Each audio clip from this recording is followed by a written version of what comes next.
पूर्णात् पूर्णमुदच्यते पूर्णस्य पूर्णमादाय पूर्णमेवावशिष्यते।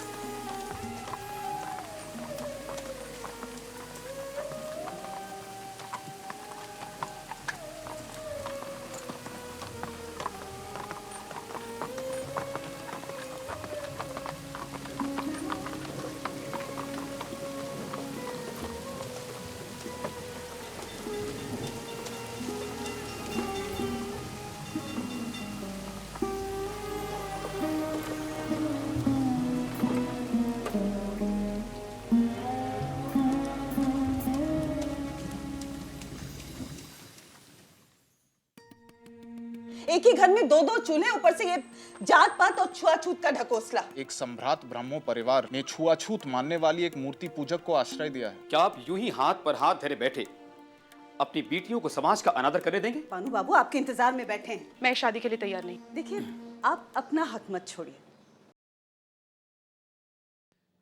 लेकिन परेश बाबू,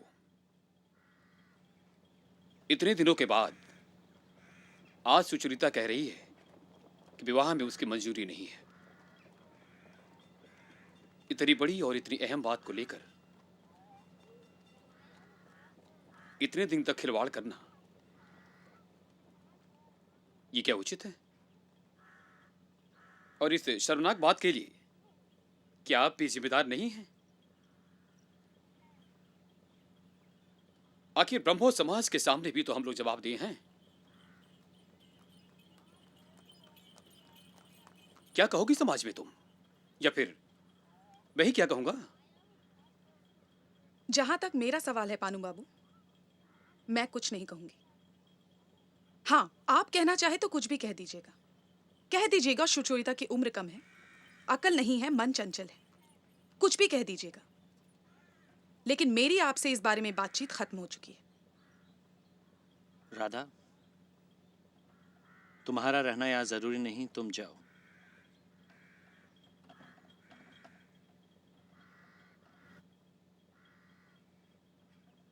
सुचरिता ने बगैर अपने मन को समझाए बिना ब्याह की मंजूरी दे दी थी। यह शक मेरे मन में कई दिनों से है। इसीलिए समाज के लोगों के सामने आपका विवाह का आग्रह मैं स्वीकार नहीं कर सका। परेश बाबू, सुचरिता ने तब अपने मन को ठीक समझकर हाँ की थी, लेकिन अब बिना समझे ना कह रही है। ऐसा शक आपको नहीं होता? दोनों बातें हो सकती हैं, लेकिन शक की हालत में ब्याह नहीं हो सकता। तो क्या आप उसे कोई नेक सलाह नहीं देंगे? आप अच्छी तरह जानते हैं कि मैं उसे गलत सलाह नहीं दूंगा। अगर ऐसा होता तो सुचरिता की यह हालत कभी ना होती। आपके परिवार में जैसी जैसी बातें होने लगी हैं, ये केवल आपकी लापरवाही का नतीजा है। ये बात मैं आपके मुंह पे कह देता हूं। आप ठीक कहते हैं। अपने परिवार की अच्छाई बुराई की जिम्मेदारी मैं नहीं लूंगा तो और कौन लेगा? परेश बाबू, ये मैं कह देता हूं आपको, इसके लिए आपको पछताना पड़ेगा। पछतावा तो ईश्वर की दया है, और पानु बाबू मैं तो कसूर करने से ही डरता हूं, पछतावे से नहीं।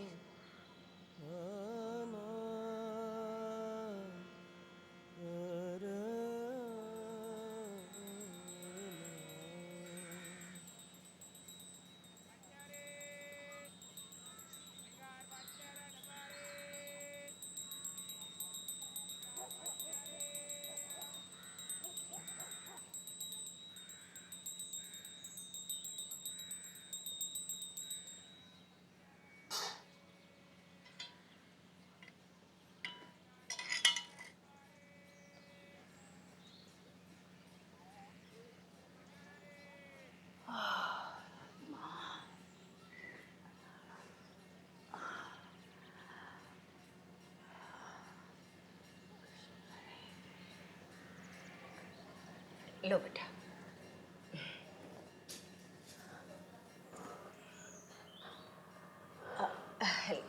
देखिए, आप जितने दिन यहाँ रहना चाहें रह सकती हैं। मैं आपको बहुत अच्छे से रखूंगी। लेकिन एक बात मैं आपको साफ साफ कह देती हूँ, आपके उन ठाकुर जी को यहाँ नहीं रखा जा सकता।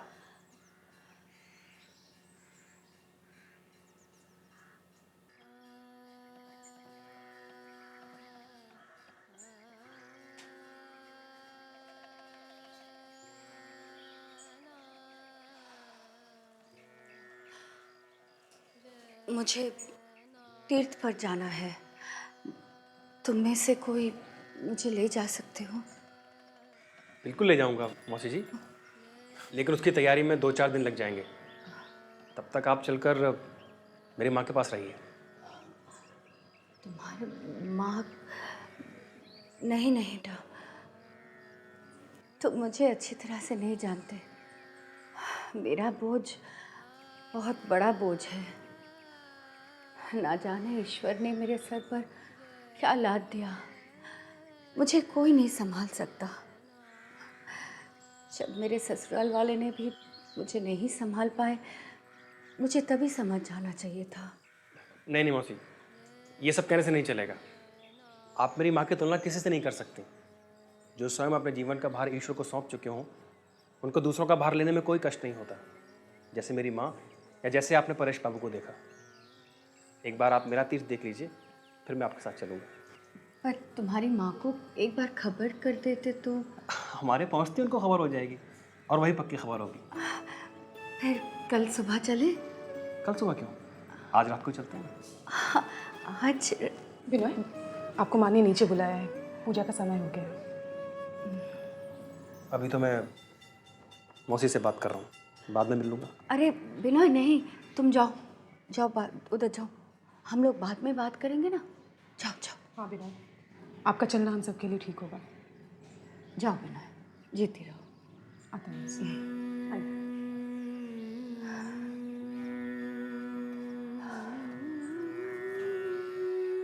एक काम कर बेटा, ये जरा अंदर ले जाना। और हाँ, रामदीन काका को बोलना खाना टेबल पे लगा दे। माँ, बाबा को भी बता दो कि खाना लग गया है। हाँ हाँ बिल्कुल बता दे। जी ठीक है। विनय बाबू, आप जरा रुक के जाइए ना, खाना लगने वाला है, खा के जाइएगा। जी नहीं, आज मुझे भूख नहीं है। हाँ भाई, भूख का क्या कसूर, आप तो ऊपर से ही खा पी के आ रहे हैं। हाँ, लालची लोगों के साथ ऐसा ही होता है। जो सामने है उसके लालच में आगे मिलने वाले लाभ को खो बैठते हैं।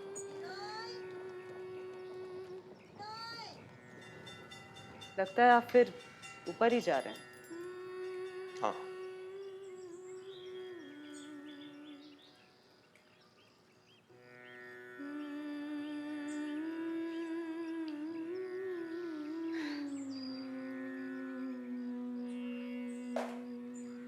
विनय, अरे दीदी, हाँ? आप जरा मौसी के कमरे में आओ ना, कुछ जरूरी बात करनी है। अच्छा, लेकिन मुझे थोड़ा समय लगेगा, कुछ काम है, निपटा के आती हूँ। ठीक है, जल्दी आइएगा। ठीक है।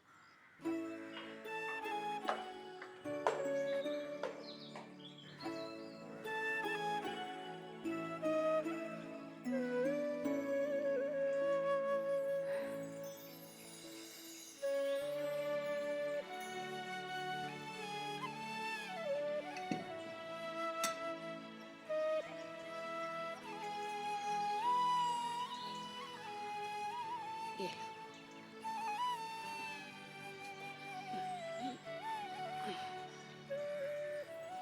क्या हो रहा है ये? मौसी के इस घर में रहने से सभी को दिक्कत है। मैं उन्हें माँ के पास ले जा रहा हूँ। मैं वहीं से तीर्थ जाने के लिए सोच रही हूँ। और वैसे बेटी, मेरा किसी के घर में यूं ही रहना अच्छी बात नहीं है ना। और मुझे कोई हमेशा के लिए रखेगा भी क्यों भला? मौसी, कैसी बातें कर रही हो तुम? देखो मौसी, आज तुम कहीं नहीं जा सकती, सब कुछ कल ही तय होगा। बिना बाबा से बात किए आप लोग ये करने की सोच भी कैसे सकते हैं? मौसी, ये बहुत ज्यादती होगी।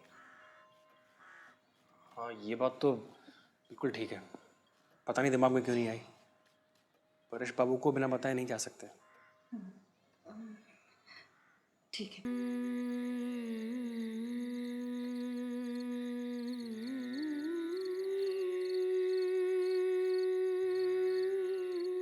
राधा, जी बाबा, आप सोए नहीं? तुम अपनी मासी के बारे में बात करने आई हो ना? जी, पर आप अभी सो जाइए बाबा, कल सुबह बात हो जाएगी। नहीं, अभी कर सकते हैं, बैठो।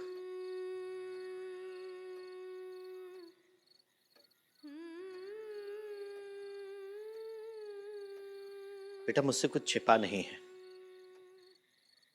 मैं जानता हूं कि तुम्हारी मासी यहां बहुत तकलीफ में है। राधा, दरअसल मैं अंदाजा नहीं लगा पाया था कि तुम्हारी मासी का रहन सहन और धर्म विश्वास ललिता की मां के धर्म विश्वास को इतनी गहरी ठेस पहुंचाएगा। अब तुम्हारी मासी के यहां रहने से उनकी तकलीफ और वरोधा का गुस्सा दोनों बढ़ेंगे। बाबा, मौसी तो जाने के लिए तैयार बैठी हैं। मुझे इस बात का एहसास था, इसलिए ये बात कई दिनों से मेरे मन में थी। वैसे मैंने उनके लिए एक घर ठीक भी कर रखा है। पर बाबा। यही ना कि वो किराया नहीं दे पाएंगी। जी। पर वो क्यों किराया देंगी? किराया तो तुम दोगी। मैं? मतलब अपने घर में रहने का। मतलब बाबा? शायद तुम्हें पता नहीं है कि कलकत्ते में तुम्हारे 2 मकान हैं, एक सतीश का और एक तुम्हारा। तुम्हारे पिताजी ने अपने अंतिम समय में मुझे कुछ पैसे दिए थे, उसके सूद से मैंने 2 घर खरीदे थे। अरसे से उसमें किराएदार रह रहे थे, अभी हाल ही में ही खाली करके गए हैं। उस जगह तुम्हारी मासी रहेंगी तो अच्छा रहेगा। लेकिन बाबा, मौसी अकेली कैसे रहेंगी? मैं जानता हूं बेटा, तुम उन्हें इस तरह बेसहारा नहीं छोड़ोगी, क्योंकि तुम्हारे और सतीश के अलावा उनका कोई है भी नहीं। अगर तुम भी उनके साथ रहो तो अच्छा है। वैसे भी ये घर हमारे घर से बहुत ज्यादा दूर नहीं, अपने घर के बरामदे से साफ दिखता है। ये जो अपने घर के बगल से गली गई है ना, उसमें 2-4 मकान छोड़ के ही तुम्हारा नया घर है। तुम, सतीश और तुम्हारी मासी सुरक्षित रहेंगे और मैं आता जाता रहूंगा। और राधा, मैं कल सुबह तुम्हारी मासी को तुम्हारा नया घर दिखा दूंगा। जी। बेटा, बहुत रात हो गई है, अब जाके सो जाओ। आप नहीं सोएंगे बाबा? नहीं बेटा, अभी मुझे कुछ पढ़ना है और ये यहीं छोड़ जाओ। ठीक है।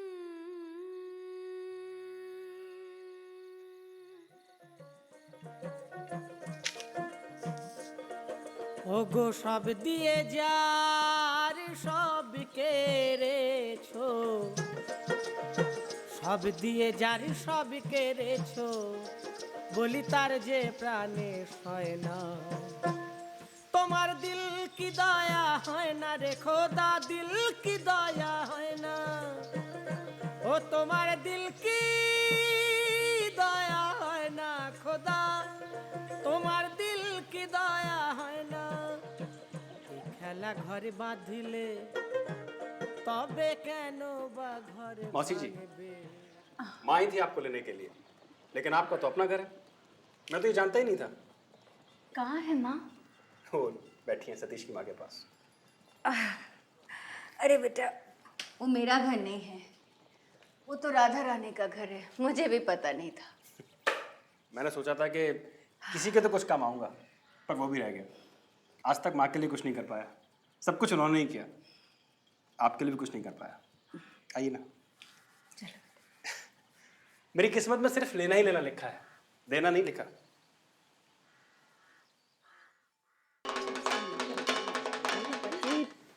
हमेशा आप लोगों की बात करते हैं। अच्छा। नमस्ते। नमस्ते। कैसी हो? मैं ठीक हूँ, आप कैसे? बिल्कुल ठीक हूँ। ये बिनोय तो हर समय आपके बारे में बात करता रहता है।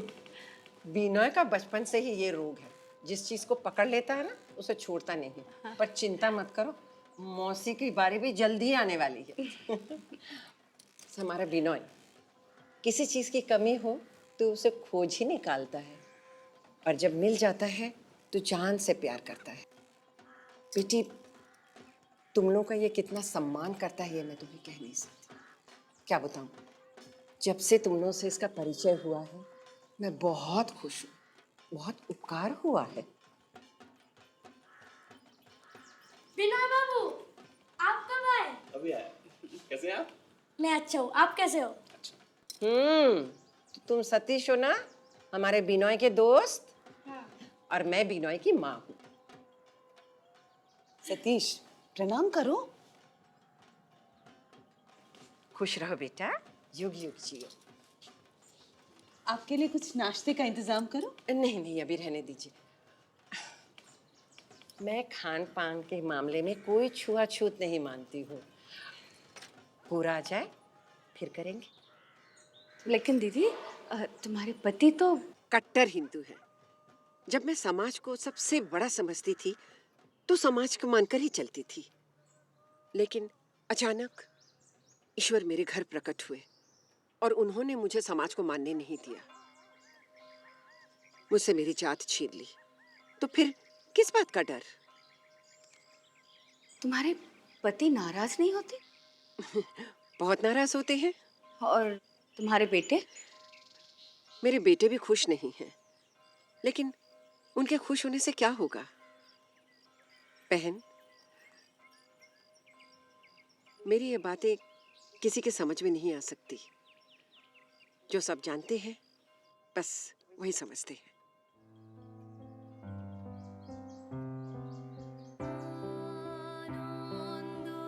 बाबा,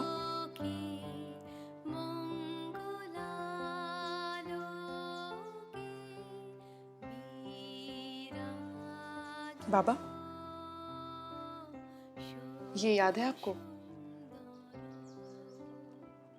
ढाका में रहते हुए बनाई थी। सुचरिता, नमस्ते बाबू। इतने दिनों तक तुम जिस सच के आश्रय में थी, आज उससे बिछड़ने जा रही हो, और ये हमारे लिए मातम का दिन है। देखिए पानू बाबू, कौन पिछड़ रहा है और कौन बढ़ रहा है ये तो अंतर्यामी जानते हैं। हम लोग नासमझी में कुछ फैसले करके व्यर्थ में बेचैन होते हैं। तो आपको भविष्य की कोई चिंता नहीं, और जो कुछ भी हुआ है उसके बारे में कोई पछतावा है आपको? देखिए, ख्याली चिंता को मैं अपने मन में कोई जगह नहीं देता, और जब कोई गलती हुई नहीं है तो पछतावा किस कारण से? जो ललिता विनय बाबू के साथ अकेली स्टीमर में चली है, भी क्या ख्याली है?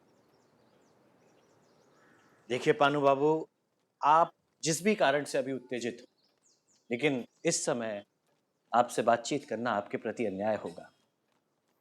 आप मेरी चिंता ना करें।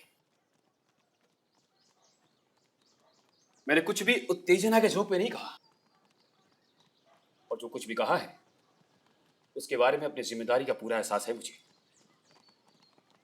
और ये सब कुछ मैं अपनी तरफ से नहीं कह रहा हूं, ब्रह्मो समाज की तरफ से कह रहा हूं। ना कहना अन्याय होता इसलिए कह रहा हूं। अगर आप अंधे ना होते ना, तो ललिता वाली घटना के बाद आप समझ सकते थे कि आपका पूरा परिवार ब्रह्मो समाज की लांगर को तोड़कर बह जाने वाला है। और ये सिर्फ आपके लिए नहीं, पूरे ब्रह्मो समाज के लिए अपमान की बात है। देखिए पानू बाबू, निंदा बाहर से बैठकर की जाती है, लेकिन निर्णय लेने के लिए भीतर बैठना पड़ता है, और सिर्फ घटना हो जाने से उसका दोष निर्धारित नहीं किया जा सकता। कोई भी घटना अपने आप नहीं घटती। आप लोग जो भीतर के हैं, आपकी भी जवाबदारी बनती है। आप ऐसे ऐसे लोगों को अपना आत्मीय बनाकर परिवार में खींच रहे हैं जो आपके पूरे परिवार को ही आपके आत्मीय समाज से दूर लेकर के जा रहे हैं। क्या आप देख नहीं रहे हैं? देखिए, मेरा देखना आपके देखने से मेल नहीं खाता। आप ना माने, मैं सुचरिता को साक्षी बनाकर पूछता हूँ, वही सच बता देगी कि ललिता का विनय बाबू के साथ जो संबंध है वो केवल बाहरी है, क्या उसने उनके अंदर को बिल्कुल नहीं छुआ है? सुचरिता, तुम्हारे चले जाने से नहीं होगा, तुम्हें जवाब देना होगा। बहुत गंभीर बात है। पानू बाबू, बात जितनी भी गंभीर हो, इसमें आपके दखल अंदाजी की कोई जरूरत नहीं है। दखल ना होती ना तो मैं केवल चुप ही नहीं रहता, बल्कि इसके बारे में सोचता भी नहीं। आप लोगों को परवाह नहीं हो सकती है, लेकिन जब तक आप लोग समाज में हैं, समाज आप लोगों के मामले में सोचने के लिए बाध्य है।